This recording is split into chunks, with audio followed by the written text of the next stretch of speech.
ابن مسعود جو ہیں رضی اللہ عنہ وہ نماز کے اندر یہ دونوں صورتیں جب پڑھتے تھے تو بغیر بیچ میں بسم اللہ پڑھے ہوئے دونوں کو جوڑ کے پڑھ دیتے تھے، اتنا ان کے بیچ میں ربط ان کو نظر آتا تھا. اسی طرح سے ابن عباس رضی اللہ عنہما جو ہیں جب وہ ان کی تلاوت کرتے تھے تو وہ کہتے تھے کہ یہ سورہ ہے الم نشرح یہ پچھلی سورہ کی کنٹینیویشن ہے. سو یہ سارے اوپینینز جو ہیں یہ آپ کو ہمارے جو ارلیسٹ مفسرین ہیں ان میں بھی ملتے ہیں. اچھا، پہلی سورہ کی جب ہم بات کرتے ہیں، پہلی آیا کی، اللہ سبحانہ تعالیٰ ارشاد فرماتے ہیں الم نشرح لک صدرک، کہ کیا ہم نے آپ کا سینہ کھول نہیں دیا. الم نشرح لک صدرک، اب یہ ایک سوالیہ نشان ہے، یعنی ایک سوال کیا جا رہا ہے، جیسے کہ پچھلی سورہ میں کہا گیا تھا الم یجدک یتیما فآویٰ، کیا ہم نے آپ کو یتیم جب پایا تھا تو ہم نے آپ کا خیال نہیں رکھا، آپ کو شیلٹر نہیں کیا. بالکل اسی طرح سے یہاں پر بھی سوال کے انداز میں پوچھا جا رہا ہے کہ کیا ہم نے آپ کا سینہ کھول نہیں دیا. اس کا مطلب کیا ہوا کہ یقیناً ہم نے آپ کا سینہ کھول دیا. یعنی یہ ایک سوال ہوتا ہے نا، ایک سٹائل ہوتا ہے بات کرنے کا. یعنی فار ایگزامپل اگر ایک باپ جو ہے وہ بیٹے سے کہتا ہے کہ کیا میں نے تمہارے لیے تمہاری مدد نہیں کی تھی جب تم گر گئے تھے، تمہیں چوٹ لگی تھی. اس کا مطلب کیا ہے کہ ہاں واقعی میں نے تمہاری مدد کی تھی، آف کورس تمہاری مدد کی تھی، بھاگ دوڑ کے میں نے تمہاری مدد کی تھی، سب سے پہلے تمہاری مدد کی. یہ سارے مفہوم اور معنی جو ہیں اس سوال کے اندر چھپے ہوئے ہیں کہ کیا میں نے تمہاری مدد نہیں کی تھی جب تم بیٹا پھسل گئے تھے، تمہیں چوٹ آئی تھی، کیا میں وہاں موجود نہیں تھا؟ جواب کیا ہے؟ آف کورس آپ موجود تھے، آف کورس آپ نے کیا. تو یہ ایک پازیٹیو رپلائی ہے جو کہ دیا جا رہا ہے. تو اسی طرح سے جب نبی کریم صلی اللہ علیہ وسلم سے یہ کہا جا رہا ہے کہ کیا ہم نے آپ کا سینہ کھول نہیں دیا، تو یقیناً سینہ کھولا. اب اس کا مطلب کیا ہے، اس پہ بات کرتے ہیں.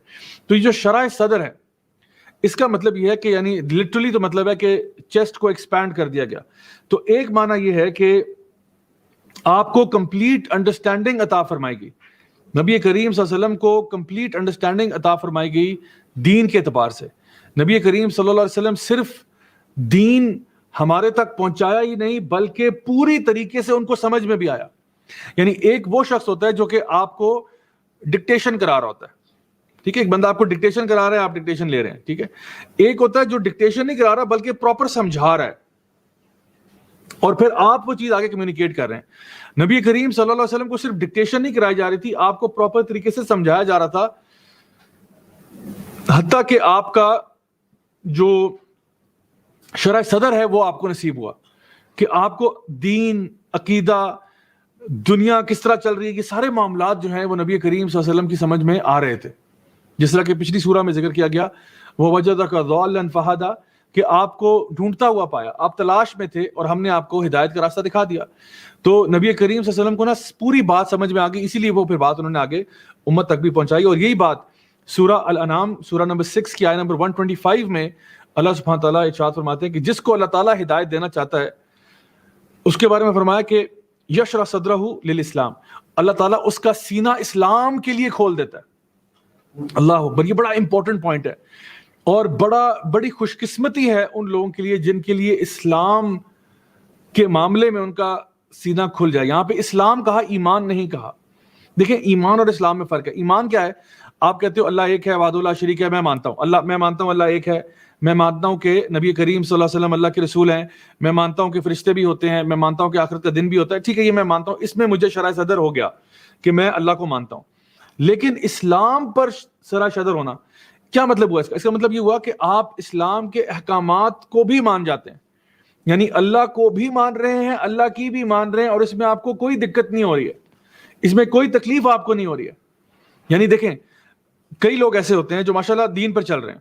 مثال کے طور پہ ایک لڑکی ہے، وہ حجاب کرتی ہے، وہ حجاب کرتی ہے کیونکہ اس کو پتہ ہے اللہ کا حکم ہے، لیکن اس کو جو ہے نا شرح صدر نصیب نہیں ہوا. ابھی وہ حجاب تو کرتی ہے لیکن اس کو لگتا ہے کہ ٹھیک ہے اللہ کا حکم ہے میں کرتی ہوں، لیکن مجھے نا ابھی تک مطلب سمجھ نہیں آیا کہ آخر حجاب کیوں، لڑکیوں پہ کیوں اور لڑکوں پہ کیوں نہیں.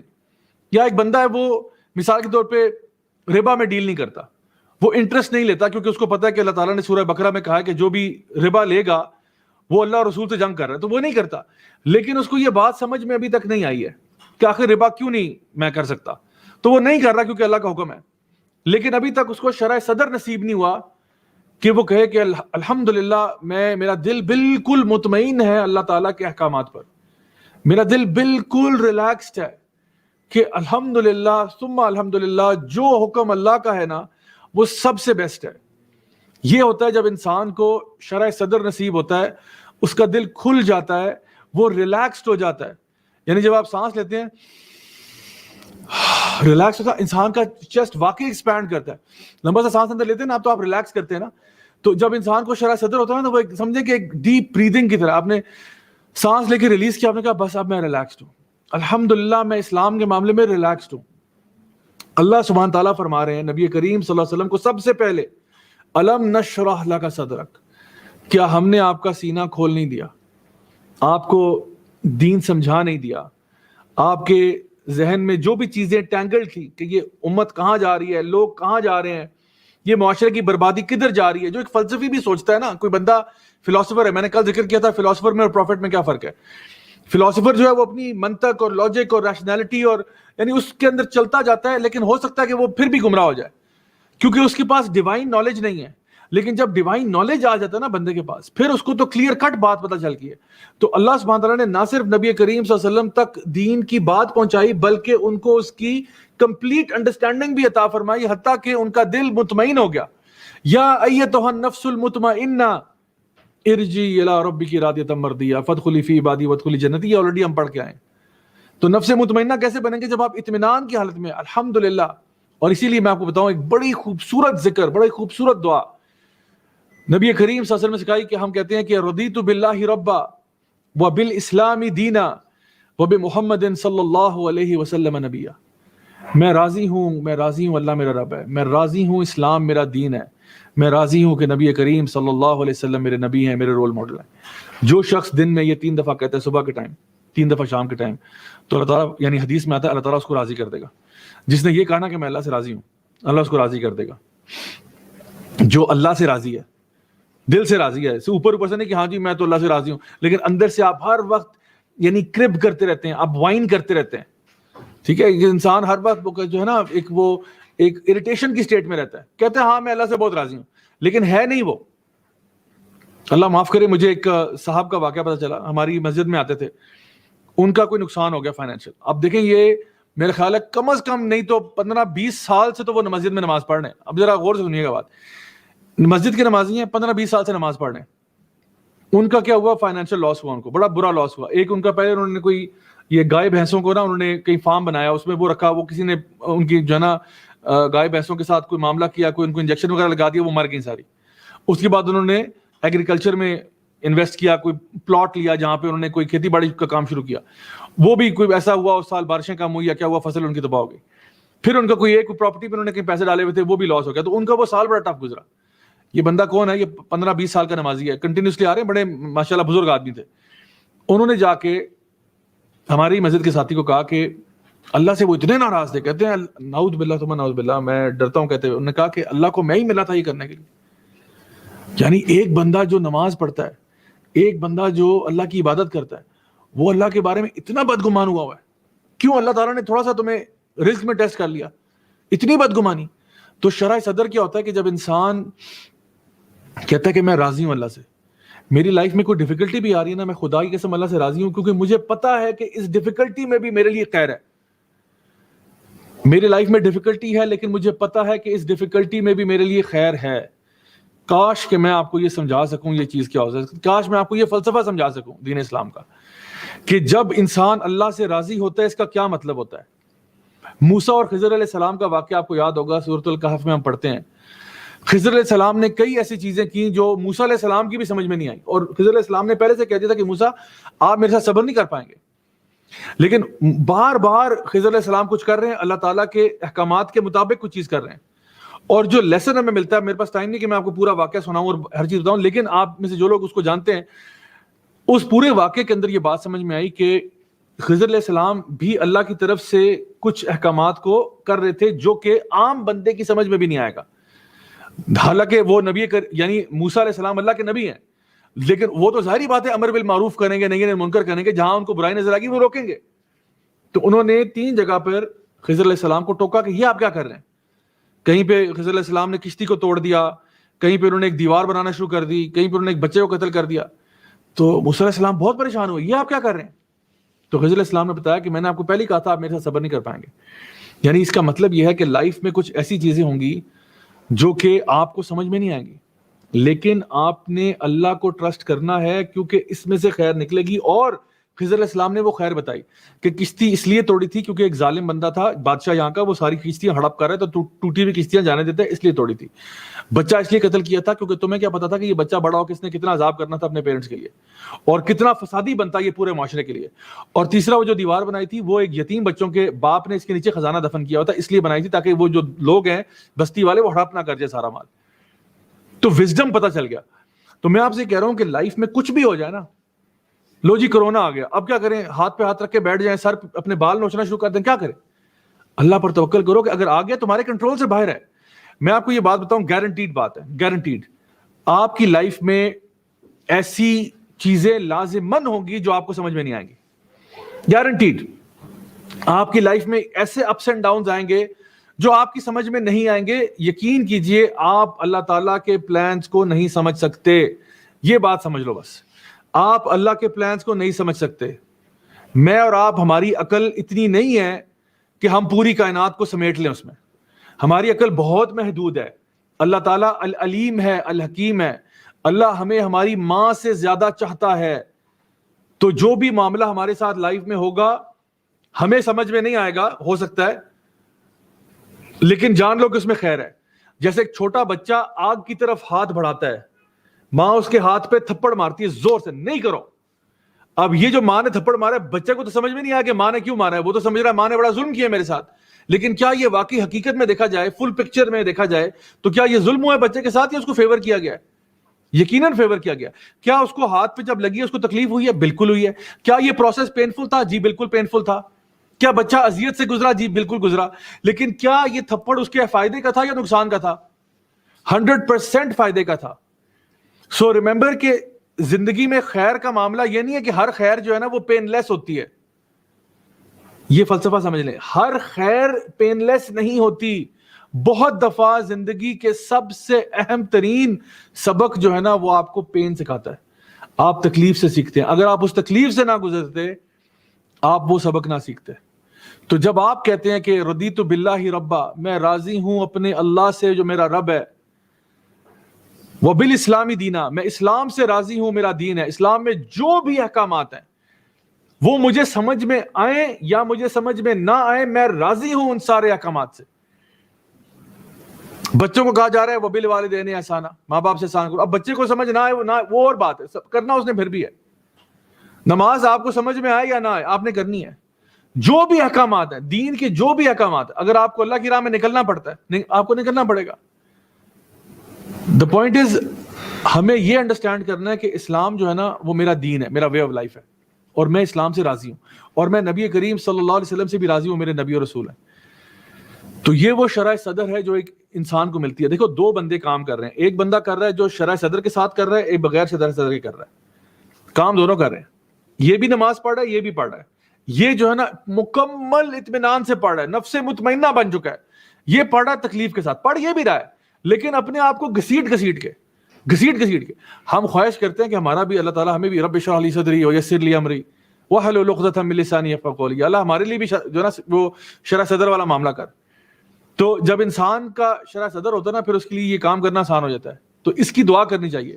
یہ جو دعا جو ہے نا موسیٰ علیہ السلام کی, آگے اس پہ بھی بات کرتا ہوں انشاءاللہ. تو پہلا جو ہے شرح صدر ہے وہ یہ میں نے کہا تھا کہ آپ کو ایک یقین ہو جائے اللہ پر, اللہ کے دین پر, آپ کو اطمینان آ جائے. دوسرا یہ ہے کہ آپ کا جو مشکل کام ہے وہ آسان ہو جائے, جو میں نے ابھی موسیٰ علیہ السلام کی دعا بتائی, قال رب اشرح لی صدری ویسر لی امری واحلل عقدۃ من لسانی یفقهوا قولی, کہ یا اللہ میرے لیے میرا کام آسان کر دے, میرا سینہ کھول دے, میرے زبان میں جو گرہ لگی ہے اس کو کھول دے تاکہ وہ میری بات سمجھ سکے. تو موسیٰ علیہ السلام کو بہت بڑا مشن دیا گیا, جاؤ فرعون کے پاس, اذهب الی فرعون انہ طغی, جاؤ فرعون کے پاس کیونکہ وہ طغیانی کر رہا ہے. موسیٰ علیہ السلام جو ہے وہ وہاں جاتے ہیں اور پورا مشن کرتے ہیں, جو بات ان کو کہی گئی تھی مشن کو یعنی اچیو کرتے ہیں. لیکن وہ کب پاسبل ہوا؟ جب اللہ تعالیٰ نے ان کا سینہ جو ہے نا وہ کھول دیا, ان کو اس پہ کمفرٹ دے دیا, اس پہ ریلیکس کر دیا کہ آپ کا کام ہو جائے گا. مشکل لگ رہا ہے, بہت مشکل لگ رہا ہے, لیکن ہو جائے گا, ڈرنا نہیں ہے, ہو جائے گا.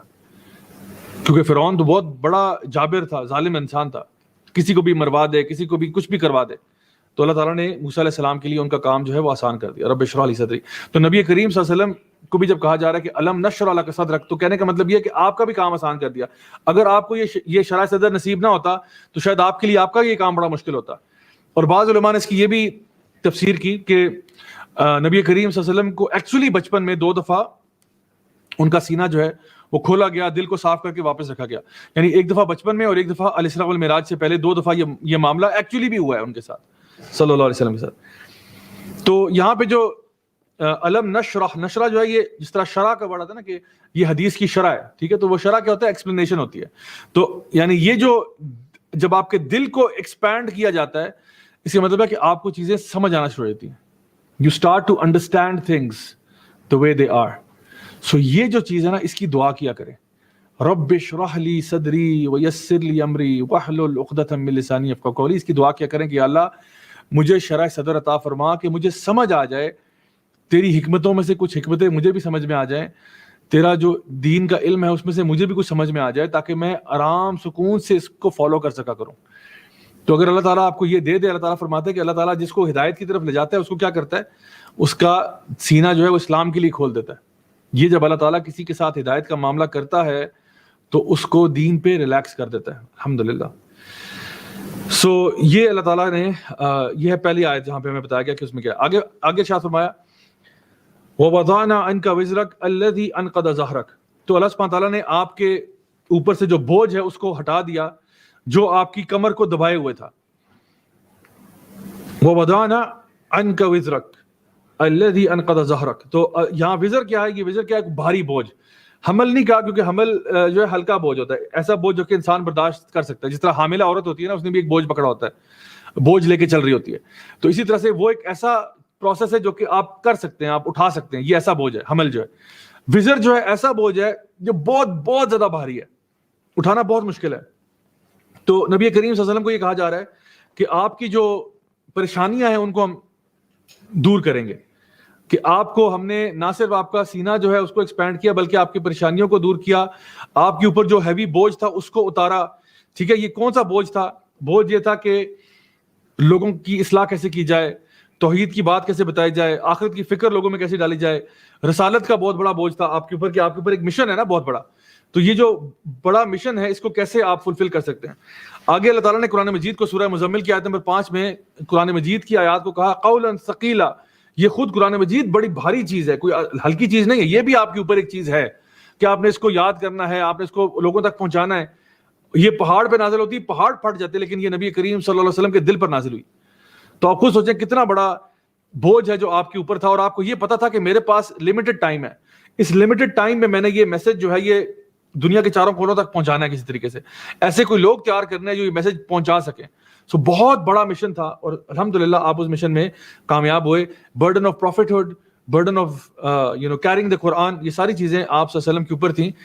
اور دیکھیں ہمارے لیے تو ہمارے برڈنس کیا ہیں, ہمارے برڈن ہوتے ہیں دنیا کے کہ جی میری جاب کہاں لگے گی, یہ اس کا یہ بڑا برڈن ہے. جی شادی کہاں ہوگی, اچھا جی شادی ہوگی اب بچے نہیں ہو رہے, اب یہ ایک برڈن ہے. اچھا جی معاشرے میں میرا سٹیٹس اتنا اونچا نہیں ہے, یہ ہمارے برڈنز ہیں دنیاوی. لیکن نبی کریم صلی اللہ علیہ وسلم کے کوئی دنیاوی برڈنز نہیں تھے, سارے کے سارے جو تھے نا وہ ان کے مشن سے ریلیٹڈ تھے, سوسائٹی کے کنسرنز کے بارے میں تھے, ہیومینیٹیرین کازز کے اوپر تھے. یعنی اس پہ تھے کہ یہ جو میرے اوپر آیات کا سلسلہ رک گیا, کیونکہ ہم نے کل بات کی تھی فترۃ الوحی کی کہ وحی کا سلسلہ منقطع ہوا ہے کچھ دیر کے لیے, یہ آپ کے لیے ایک برڈن تھا. جو کفار آپ کے اوپر تانے لگا رہے تھے, آپ کو برا بھلا کہہ رہے تھے, یہ بھی ایک برڈن تھا کہ بھئی یہ تو میرے ہی لوگ تھے, میرے خلاف کھڑے ہو گئے سارے, اور قتل کرنے تک پہنچ گئے, یہاں تک بات آ گئی. سو یہ ساری چیزیں آپ کے اوپر تھیں. اللہ سبحانہ تعالیٰ آگے فرماتے ہیں آیت نمبر 4 میں وَرَفَعْنَا لَكَ ذِكْرَكَ, اور ہم نے آپ کا کیا نام بلند نہیں کر دیا, آپ کا ذکر بلند نہیں کر دیا. وَرَفَعْنَا لَكَ ذِكْرَكَ, رفع یعنی اوپر کرنا. تو آج آپ دیکھیں کہ کوئی خطیب یا مؤذن ایسا نہیں ہے کہ جب مسجد سے آواز آتی ہے اشہد ان لا الہ الا اللہ, ساتھ ہی آواز آتی ہے اشہد ان محمد رسول اللہ. تو یہ اللہ اور اس کے رسول کا نام ساتھ ساتھ ہے. جہاں پہ اللہ کا ذکر کیا جاتا ہے وہیں رسول صلی اللہ علیہ وسلم کا ذکر بھی ہوتا ہے. ہمارا کلمہ بھی یہی ہے, شہادہ بھی یہی ہے, اشہد ان لا الہ الا اللہ وحدہ لا شریک لہ واشہد ان محمدا عبدہ ورسولہ, لا الہ الا اللہ محمد رسول اللہ, یہ ہماری کلمہ شہادت بھی یہی ہے. سو یہ ساری چیزیں جو ہیں بتاتی ہیں کہ پوری دنیا میں جہاں جہاں اذان ہوتی ہے, اور ہر وقت ہی ہو رہی ہوتی ہے, ہر وقت ہی ہو رہی ہوتی ہے, تو مستقل طور پر نبی کریم صلی اللہ علیہ وسلم کو یاد کیا جا رہا ہے. لوگ ان پہ درود و سلام بھیج رہے ہیں. آپ مکہ میں چلے جائیں یا مدینہ میں چلے جائیں, وہاں تو 24 گھنٹے یہ ہوتا رہتا ہے. واقعی میں the cities that never sleep اور مکہ and مدینہ, لوگ کہتے ہیں جی یہ نیو یارک سٹی ہے، یہ فلانا ہے. نو، اصل میں it's Mecca and Medina that never sleep. یہ وہ شہر ہیں جو کبھی سوتے نہیں ہیں، ہر وقت وہاں پہ اللہ تعالیٰ کی عبادت ہوتی رہتی ہے، 24 گھنٹے ہوتی رہتی ہے. تو جو لوگ آپ میں سے وہاں گئے ہیں، آپ لوگ بہتر آپ کو آئیڈیا ہوگا. اور بات یہ کہ جس طرح دنیا میں لوگ کمپٹیشنز کرتے ہیں نا کہ جی آسکر کمپٹیشن ہو رہا ہے اور گرامی نامینیشنز ہو رہی ہیں اور فلاں ٹمکا، نبی کریم صلی اللہ علیہ وسلم کی عزت پہ کوئی کمپٹیشن ہے ہی نہیں. مائیکل ایچ ہارٹ نے آلدو اپنی کتاب میں The 100 Most Influential People in Human History میں اس نے نمبر 1 پہ ڈال دیا نبی کریم صلی اللہ علیہ وسلم کو. But there is no comparison. نبی کریم صلی اللہ علیہ وسلم کا کسی سے کوئی کمپیریزن ہی نہیں ہے. آپ اتنے یعنی اوپر آپ کا ذکر ہے، آپ کا اتنا اوپر کا لیول ہے کہ کوئی دوسرا تو قریب بھی نہیں آتا. اسی لیے مائیکل ایچ ہارٹ بھی مجبوراً اس نے کہا کہ میں مجبور ہوں یہ کہنے کے لیے کہ ہی is number 1. The most influential person in human history is none other than the messenger of Allah صلی اللہ علیہ وسلم. تو نان مسلم بھی مجبور ہے یہ بات کہنے پہ. تو ہمارے لیے یہ میرا خیال ہے بہت ہی بڑی بات ہے کہ ہمارے پیارے نبی صلی اللہ علیہ وسلم، جن کے دشمن ان کو کہا کرتے تھے کہ بطرہ محمد، کہ آپ کی جو لینیج ہے نا وہ کٹ جائے گی کیونکہ آپ کے بیٹوں کی ڈیتھ ہو گئی، تو کہا کہ اب آپ کا نام لینے والا کوئی نہیں ہوگا. آج ان دشمنوں کا نام لینے والا کوئی نہیں ہے، لیکن نبی کریم صلی اللہ علیہ وسلم کی امت جو ہے وہ الحمدللہ بڑھتی سے بڑھتی چلی جا رہی ہے. سو اللہ تعالیٰ نے ان کا ذکر جو ہے وہ ہماری زبانوں میں بھی ڈال دیا، ہمارے دلوں میں بھی ڈال دیا. لوگوں نے، آپ کو پتا ہے کہ محمد جو ہے یہ نام سب سے کامن نیم ہے پوری دنیا میں. سب سے کامن نام جو پوری دنیا کا ہے وہ محمد ہے. لوگ آج بھی اپنے بچوں کا نام محمد رکھتے ہیں اس نسبت کے ساتھ کہ وہ نبی کریم صلی اللہ علیہ وسلم کی امتی ہیں. اور یہ ساری چیزیں جو ہیں اللہ تعالیٰ نے اپنے پیارے حبیب صلی اللہ علیہ وسلم کے لیے ایز اے فیور ان کو دی. اور اللہ تعالیٰ بتا رہے ہیں کہ ہم نے کیا آپ کے لیے ایسا نہیں کیا، کیا آپ کے لیے ایسا نہیں کیا، کیا آپ کا ذکر بلند نہیں کر دیا. الحمدللہ. اور اللہ تعالیٰ فرماتے ہیں قرآن مجید میں سورہ الاحزاب کی آیت نمبر 56 میں، ان اللہ وملائکتہ یصلون علی النبی یا ایھا الذین آمنوا صلوا علیہ وسلموا تسلیما، کہ یقیناً اللہ تعالیٰ اور اللہ کے فرشتے جو ہیں وہ نبی کریم صلی اللہ علیہ وسلم پر درود و سلام بھیجتے ہیں. تو اے ایمان والو تم بھی نبی کریم صلی اللہ علیہ وسلم پر درود و سلام بھیجا کرو. تو یہ اللہ تعالیٰ یعنی اتنی جس کی عزت اور مقام اور مرتبہ ہو، تو آپ خود سوچیں کہ اللہ تعالیٰ اپنے وعدے پر پورا اترے جہاں پہ آپ نے فرمایا وَرَفَعْنَا لَكَ ذِكْرَكَ، یقیناً اللہ تعالیٰ نے آپ کا ذکر بلند کر دیا. اور پھر اس کی اور بڑی مثالیں ہیں قرآن مجید میں. اللہ سبحانہ تعالیٰ نے جہاں پہ باقی انبیاء کا ذکر کیا، یا موسیٰ، یا عیسیٰ، یا زکریہ، اللہ سبحانہ تعالیٰ نے نبی کریم صلی اللہ علیہ وسلم کو ان کے القاب سے پکارا، یا ایھا المدثر، یا ایھا المزمل، یا ایھا النبی، اس طرح کر کے پکارا اپنے پیارے حبیب کو القاب کے ساتھ. اور اگر کہیں محمد کا لفظ آئے بھی تو آگے لکھا محمد رسول اللہ، یعنی ساتھ ان کا ٹائٹل ضرور آیا کہ وہ رسول اللہ ہیں. یعنی یہ ایک بڑی عزت کی بات ہوتی ہے. یعنی آپ کسی کی عزت کرنی ہو نا تو پھر آپ ان کو ان کے فرسٹ نیم کے بجائے ان کے ٹائٹل سے پکارتے ہیں. جیسے کوئی جنرل ہے نا، آپ جنرل کا نام ہے لیٹ سپوز جنرل جاوید، ٹھیک ہے. اب جنرل جاوید کو کوئی بندہ کہ جاوید یار بات سننا، تو جنرل صاحب کہیں گے بھائی یہ میری کیا عزت ہو رہی ہے، آپ مجھے جنرل صاحب کر کے پکارو یا جنرل جاوید کہہ کے پکارو، یہ کیا میرے فرسٹ نیم پہ بتا رہے ہو. یا کوئی ڈاکٹر ہے اس کو بھی آپ ایسے ہی احمد یا کچھ، یو شوڈ کال ہم ڈاکٹر احمد بیکاز وہ اس کا ٹائٹل ہے، وہ اس کی he has earned it, right. تو نبی کریم صلی اللہ علیہ وسلم کو اللہ سبحانہ تعالیٰ جب قرآن مجید میں مخاطب کر رہے ہیں تو بہت ہی پیار سے کر رہے ہیں، یا ایھا النبی کہہ کے، یا ایھا المدثر، یا ایھا المزمل کہہ کے پکار رہے ہیں. تو الحمدللہ یہ بھی ایک بڑے آنر کی بات ہے ہمارے پیارے نبی صلی اللہ علیہ وسلم کے لیے. اور پھر ان کا ذکر جو ہے وہ پچھلی کتابوں میں بھی موجود تھا، پچھلے اسکرپچرز میں بھی آپ کا ذکر کیا گیا کہ آگے جو نبی آئے گا وہ محمد ہوگا صلی اللہ علیہ وسلم. آگے اللہ تعالیٰ فرماتے ہیں آیت نمبر 5 اور 6 میں، فَإِنَّ مَعَ الْعُسْرِ يُسْرًا إِنَّ مَعَ الْعُسْرِ يُسْرًا، یقیناً ہر مشکل کے ساتھ آسانیاں آتی ہیں، 2 آسانیاں آتی ہیں. یعنی ہر ایک مشکل کے ساتھ 2 آسانیاں آتی ہیں. 2 دفعہ یہ جملہ جو ہے یہ بولا گیا. 2 آسانیاں میں نے کیوں کہا میں بھی بتاتا ہوں آپ کو انشاءاللہ، کیونکہ یہاں پہ کہا گیا فَإِنَّ مَعَ، یعنی ہر مشکل کے ساتھ، اِنَّ بَعْدَ الْعُسْرِ يُسْرًا نہیں کہا گیا کہ ہر مشکل کے بعد آسانی آتی ہے، نہیں، اِنَّ مَعَ الْعُسْرِ يُسْرًا، مَعَ کا مطلب ہوتا ہے ساتھ. تو ہر مشکل کے العسر جو ہے نا ایک خاص مشکل کی بات ہو رہی ہے. العسر یہ جو مشکل ہے اس کے ساتھ یسرا ایک یعنی ایک آسانی. پھر دوبارہ فرمایا انما العسر، اسی عسر کے ساتھ ایک اور یسر ہے. یعنی ہر مشکل کے ساتھ 2 آسانیاں ہوتی ہیں کم از کم. جو اللہ تعالیٰ بتا رہا ہے کہ اگر مشکل آئے گی تو آسانیاں زیادہ آئیں گی. اور یہ نہیں کہ بعد میں آئے گی، پتہ نہیں چلو مشکل تو ابھی 100 نا، پھر دیکھتے ہیں کب آسانی آتی ہے. کب جیسے ہی مشکل آتی ہے اس کے ساتھ ہی اس کی آسانی بھی آ جاتی ہے. شاید وہ راؤنڈ دا کارنر ہو، آپ کو نظر نہیں آ رہی، ابھی آپ نکڑ سے ٹرن کریں گے آپ کو نظر آ جائے گی. تو گیو اپ نہیں کرنا. کبھی بھی لائف میں کوئی ڈیفیکلٹی آئے، اللہ تعالیٰ جانتے ہیں کہ آپ اس کو ہینڈل کر سکتے ہیں اور آسانی ساتھ ہی ہے. لیکن اسی لیے خودکشی حرام ہے نا، کیونکہ لوگ کیا کرتے ہیں جذبات میں آ کے نا گیو اپ کر لیتے ہیں. اور اپنی جان لے لیتے ہیں، حالانکہ ہو سکتا ہے کہ آسانی ان کو کل مل جاتی، لیکن انہوں نے جلد بازی کی. تو اللہ سبحانہ تعالیٰ نے یہاں پہ فرمایا کہ ہر مشکل کے ساتھ ہی جو ہے نا وہ آسانی آ جاتی ہے. اچھا یہاں پہ آپ دیکھیں کہ اس کا کیا مطلب ہوا کہ جو بھی پریشانی آپ کے لیے آئی ہے اس کے بعد اللہ تعالیٰ نے آپ کو ایک امیزنگ ایز دینی ہے، یسرن، بہت امیزنگ اللہ تعالیٰ آپ کو ایک آسانی دے گا. اور یہاں پہ جو ریپیٹیشن ہے کہ 2 دفعہ کیوں کہا، 1 دفعہ کہنا کافی نہیں تھا. فَإِنَّ مَعَ الْعُسْرِ يُسْرًا، یقیناً ہر مشکل کے ساتھ آسانی ہوتی ہے. 2 دفعہ اس میں ایک تو محبت بھی ہے، ایک اللہ کا پیار بھی ہے، کہ جس طرح ہوتا ہے نا کہ انسان کہتا ہے کہ میں کر دوں گا، don't worry, I'll do it. ٹھیک ہے، یعنی کہ ہر مشکل، یعنی ایک اس میں محبت اور پیار ہے کہ جہاں پہ اللہ سبحانہ تعالیٰ یہ بات ارشاد فرما رہے ہیں کہ یقیناً یہ ہو جائے گا. جس طرح ہم کسی کو موٹیویٹ کر رہے ہوتے ہیں نا، تو آپ کہتے ہیں کہ تم کر سکتے ہو، یقیناً تم کر سکتے ہو، کیوں نہیں کر سکتے؟ ٹھیک ہے، تو یہ کیا کر رہے ہیں، کسی کو موٹیویٹ بھی کر رہے ہیں. تو یہ موٹیویشن میں بھی استعمال ہوتا ہے، بہت ساری ڈفرنٹ ٹیکنیکس میں استعمال ہوتا ہے کہ جہاں پہ آپ اس طرح کی لینگویج کو استعمال کرتے ہوئے جب آپ ریپیٹیشن کرتے ہیں کہ یقیناً ہر مشکل کے ساتھ ہی آسانی ہوتی ہے، اور پھر فرمایا یقیناً ہر مشکل کے ساتھ آسانی ہوتی ہے. یعنی اب بھی اس کے بعد کچھ شک رہ گیا ہے کہ آپ کے اوپر جو مصیبت آئی ہے اس کے بعد آسانی نہیں ہوگی؟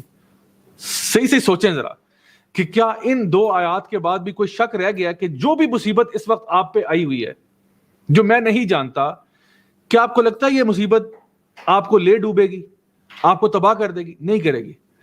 یقیناً آسانی ہے، اللہ نے کہہ دیا، ختم بات ہی ختم ہو گئی. اللہ تعالیٰ نے کہہ دیا یقیناً ہر مشکل کے ساتھ آسانی آتی ہے، اور 2 دفعہ آتی ہے کم از کم. تو اس لیے ہمیں گیو اپ کبھی بھی نہیں کرنا چاہیے. اور یہ بعض علماء نے بتایا کہ ہر مشکل کے ساتھ جو آسانی آتی ہے وہ ڈبل اس طرح بھی ہوتی ہے کہ ایک آسانی اس کی دنیا میں ہوتی ہے اور ایک اس کی آخرت میں ہوتی ہے.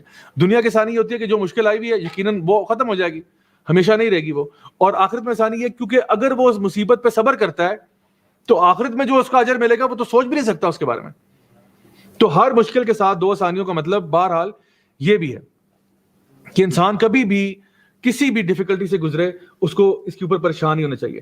اچھا دیکھیے، جو بھی چیزیں ہماری لائف میں ایک پرابلم کی آتی ہے نا، یہ بات غور طلب ہے کہ وہ مصیبت جو بھی ہے ہماری اکثر و بیشتر ہماری سمجھ میں نا اس ٹائم پہ وہ نہیں آ رہا ہوتا.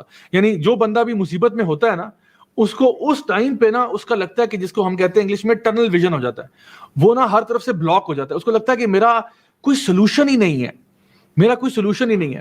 اس میں 2 باتیں بڑی اہم ہیں. ایک تو یہ کہ سلوشن ہے، آپ کو لگ رہا ہے اپنی کم ذہن کے ساتھ، اپنی کم علمی کی وجہ سے آپ کو لگ رہا ہے کہ سلوشن نہیں ہے، لیکن خدا کی قسم سلوشن ہے. سو ڈونٹ ٹیل می کہ میں ایسی مصیبت میں ہوں جہاں سے کوئی راستہ باہر نہیں ہے. یہ جھوٹ ہے.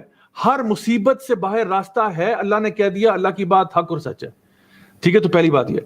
دوسری بات اس میں بڑی اہم جو ہے وہ یہ ہے کہ جب آپ کسی ڈیفیکلٹی میں ہوتے ہیں اور آپ کو لگتا ہے کہ میرے ارد گرد سارے دروازے بند ہو چکے ہیں اور آپ کو وہ پرابلم سمجھ میں نہیں آ رہا ہوتا، یہ بات جان لیں کہ اللہ سبحانہ تعالیٰ کے جو پلانز ہیں نا وہ اللہ کو ہی پتہ ہوتے ہیں. اللہ آپ کو کیسے یہاں سے باہر نکالے گا وہ اللہ کو پتہ ہے. اچھا، یہ جو پرابلم جس میں سے آپ گزرے ہیں، اس پرابلم سے آپ کیا لیسن سیکھیں گے وہ اللہ کو پتہ ہے. سو ڈونٹ جج دا وزڈم آف اللہ، اور اللہ تعالیٰ کی تقدیر کو بھی جج نہیں کرنا چاہیے. دیکھیے، اگر مثال کے طور پہ میرے لائف میں ایک پرابلم ہے جو کسی اور کی لائف میں نہیں ہے، کسی اور کی لائف میں کوئی اور پرابلم ہے وہ میری لائف میں نہیں ہے، اللہ کو پتا ہے کہ جو پرابلم میری لائف میں نا وہ میں ہینڈل کر سکتا ہوں، جو اس کی لائف میں وہ ہینڈل کر سکتا ہے. اس کا پرابلم اگر مجھے ملتا شاید مجھ سے ہینڈل نہ ہوتا، اور میرا پرابلم اگر اس کو ملتا شاید اس سے وہ ہینڈل نہ ہوتا. میں اکثر اوقات یہاں پہ اسلام آباد سے قریب ہی نا ایک زمانے میں یہاں پہ ایک کچی بستی ہوا کرتی تھی. وہاں پہ بہت ہی بیچارے جو غریب غربا رہا کرتے تھے، وہ انہوں نے لینڈ آکوپائی کیا ہوا تھا، پھر وہاں سے ان کو نکالا، ریلوکیٹ کیا کہیں. تو میں دیکھتا تھا کہ گرمیوں کے مہینے میں نا تپتی دھوپ میں یہ بچے ننگے پاؤں چل رہے ہیں، اور میں دیکھتا تھا کہ یا اللہ، میں گاڑی میں بیٹھا ہوا، اے سی بھی آن ہے پھر بھی پسینے چھوٹ رہے ہیں، یہ بیچارے بچے کیسے سروائیو کرتے ہوں گے، اس گرمی کو کیسے برداشت کرتے ہوں گے. لیکن وہ بچے گرمی میں بھاگ رہے ہیں، کھیل رہے ہیں، مسکرا رہے ہیں، اور میں دیکھتا تھا کہ کیسے کر لیتے ہوں گے. لیکن پھر میں نے جب غور کیا، میں نے کہا شاید ہو سکتا ہے کہ جو میرے پرابلمز ہیں وہ شاید ان کے لیے ہینڈل کرنا مشکل ہو. میرے پرابلمز یہ ہیں کہ مجھے اس دین کی بات لوگوں تک پہنچانی پڑتی ہے، مختلف جگہوں پہ جانا پڑتا ہے، ڈفرنٹ لوگوں کے ساتھ انٹریکٹ کرنا پڑتا ہے. ہر دفعہ یہ ضروری نہیں ہے کہ لوگ خوشی ہوں آپ کی بات سے. کئی دفعہ لوگ جو ہیں جو تھوڑا سا اسلام سے اتنی رغبت ان کی نہیں ہوتی ہے، یا وہ اسلام کو ہولسٹکلی اپلائی نہیں کرنا چاہتے, وہ آپ سے بحث شروع کر دیتے ہیں, آپ سے الجھ پڑتے ہیں, طرح طرح کی باتیں کہتے ہیں, آپ کو برا بھلا بھی کہتے ہیں, تو بہت ساری چیزیں ہوتی ہیں. اسی طرح سے آپ نے اپنی فیملی کو مینٹین کرنا ہوتا ہے, آپ نے اپنے آفس کو دیکھنا ہوتا ہے, آپ کے ہزاروں ڈفرنٹ کام ہوتے ہیں جو کرنے والے ہوتے ہیں, اور آپ کو پتا ہے کہ چلو میرے پہ جو چیز آئی ہوئی میں کر لوں گا ہینڈل. آپ کے فیملی کے ایشوز ہو سکتے ہیں, you're dealing with your own problems. ہر بندہ اپنا ڈیل کر رہا ہے. سو جو بھی آپ کو چیز ملی ہے نا, جان لو کہ وہ آپ کے لیے ٹھیک ہے. وہ انگلش میں کہتے ہیں نا, whatever doesn't kill you only makes you stronger. جو چیز بھی آپ کو ختم نہیں کرتی نا, یقیناً وہ آپ کو طاقتور ضرور بنا دیتی ہے. تو ہمیں کم از کم یہ بات جو ہے دل میں بٹھا لینی چاہیے کہ جو مصیبت میرے پہ آئی ہے نا, یہ میرے فائدے کے لیے, اس میں کوئی نہ کوئی خیر کا پہلو ضرور ضرور ضرور نکلے گا.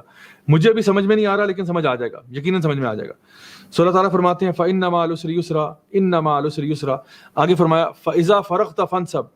تو جب تم سارے کام سے فارغ ہو جاؤ, یعنی پھر کیا کرو, اللہ کی طرف اپنے آپ کو فنصب, یعنی اپنے آپ کو فکس کر لو. فنصب کا مطلب ہوتا ہے کہیں پہ اپنے آپ کو نا گاڑ لینا, یا کسی چیز کے پیچھے اپنے آپ کو تھکا دینا, یعنی اس پہ لگ جاؤ. تو اللہ سبحانہ تعالیٰ یہاں فرما رہے ہیں کہ جب بھی یعنی انسان محنت کر کے تھک جاتا ہے نا, تو اس کے بعد اللہ کی طرف رجوع کرے. فَإِذَا فَرَغْتَ فَانْصَبْ. جب انسان کام کر لیتا ہے, ہمیں لگتا ہے کہ جی ہم نے اگر دعوت کا کام کر رہے ہیں تو اس کے بعد کچھ نہیں ہے. اگلی آیت میں اللہ تعالیٰ یہ بات ارشاد فرماتے ہیں وَإِلَىٰ رَبِّكَ فَارْغَب, اور پھر اللہ تعالیٰ کے لیے اپنی ساری نیتوں کو اور امیدوں کو کر دو. یعنی یہ دونوں آیتیں جو ہیں فَإِذَا فَرَغْتَ فَانْصَبْ وَإِلَىٰ رَبِّكَ فَارْغَب, کہا جا رہا ہے کہ جب انسان اپنی کام سے فارغ ہو جائے نا, تو پھر کیا کرے, اللہ کی طرف رجوع کر لے.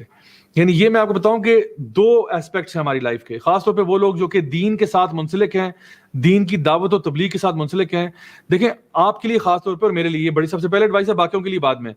جب آپ اپنے کام سے فارغ ہو جائیں, کام کیا ہے, دعوت, دین کی دعوت. آپ نے ایک لیکچر ریکارڈ کیا, یا لیکچر کو شیئر کیا, یا لیکچر کو پوسٹ کیا, یا آپ نے نوٹس بنائے, یا کچھ بھی آپ نے کیا, وہ آپ نے لوگوں سے شیئر کیے. آپ سوشل میڈیا پہ بڑے ایکٹیو ہیں ماشاءاللہ, آپ لوگوں کے ساتھ شیئر کرتے ہیں, آپ مختلف چیزیں فارورڈ کرتے ہیں. اچھی بات ہے, بہت اچھی بات ہے, کرنا چاہیے, بیکاز خیر کی بات پھیلا رہے ہیں. لیکن لیکن لیکن لیکن اپنے آپ کو نہیں بھولنا. فَإِذَا فَرَغْتَ فَانْصَبْ وَإِلَىٰ رَبِّكَ فَارْغَب. جب ان کاموں سے فارغ ہو جاؤ نا, پھر اکیلے اللہ کی طرف رجوع کر لو.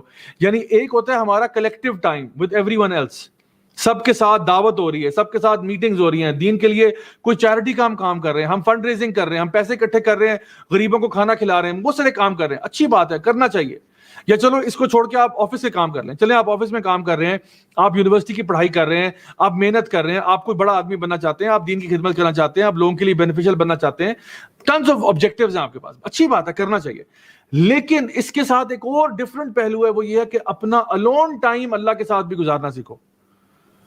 جسٹ بیکاز آپ دعوت کی فیلڈ میں انوالو ہیں یا کسی اور خیر کے کام میں آپ ملوث ہیں, اس کا یہ مطلب نہیں ہے کہ آپ اللہ کے ساتھ اپنا ٹائم نہ گزاریں. آپ نے لازماً اپنے تنہائی کے آورز میں اللہ کے ساتھ وقت گزارنا ہے. اور یہ نبی کریم صلی اللہ علیہ وسلم کو ابھی تو نماز کا حکم نہیں آتا, جب یہ سورہ نازل ہوئی ہے نماز کا حکم نہیں تھا. یہاں پہ مراد ہے خاص طور پر قیام اللیل, خاص طور پر یہاں پہ مراد کیا ہے, جہاں کہا گیا فَإِذَا فَرَغْتَ فَانْصَبْ وَإِلَىٰ رَبِّكَ فَارْغَب, یہ کیا ہے کہ قیام اللیل کی طرف بلایا جا رہا ہے. یا ایھا المزمل قم اللیل الا قلیلا, اٹھو اور رات کو نماز پڑھو. تو یہ وہ ٹائم ہوتا ہے جب انسان جو ہے نا, یہ اللہ تعالیٰ کے ساتھ اکیلا ہوتا ہے, اللہ تعالیٰ سے خوب دعائیں مانگ سکتا ہے. سو انسان کی دعوت اور ذکر دونوں چیزیں جو ہے نا وہ ساتھ ساتھ پیرلل میں چلتی ہیں, دونوں پر فوکس کرنا چاہیے. یہی اس پوری سورہ کا تھیم ہے. میں دعا کرتا ہوں کہ اللہ تعالیٰ ہم سب کو اس پر عمل کرنے کی توفیق عطا فرمائے. اللہ تعالیٰ ہمیں یہ فہم عطا فرمائے کہ ہم لوگ دین کو سمجھ سکیں. اللہ تعالیٰ ہمیں شرح صدر نصیب فرمائے کہ ہم دین کے ہر حکم کو, ہر احکامات کو اچھی طرح سے انٹرنلائز کریں اور اس کو بھرپور طریقے سے اس پہ عمل کریں. اللہ تعالیٰ ہم سب سے راضی ہو جائے, ہماری غلطیاں, کوتاہیاں, گناہوں کو معاف فرمائے. جزاک اللہ خیر فار ٹیوننگ ان گائز. میں دعا کرتا ہوں کہ اللہ تعالیٰ ہم سب کو انشاءاللہ دنیا میں بھی خیر عطا فرمائے اور آخرت میں بھی جنت الفردوس میں اعلیٰ مقام نصیب فرمائے. سبحانک اللہم و بحمدک, اشہد ان لا الہ الا انت, استغفرک و اتوب الیک. بارک اللہ فیکم. والسلام علیکم ورحمۃ اللہ وبرکاتہ.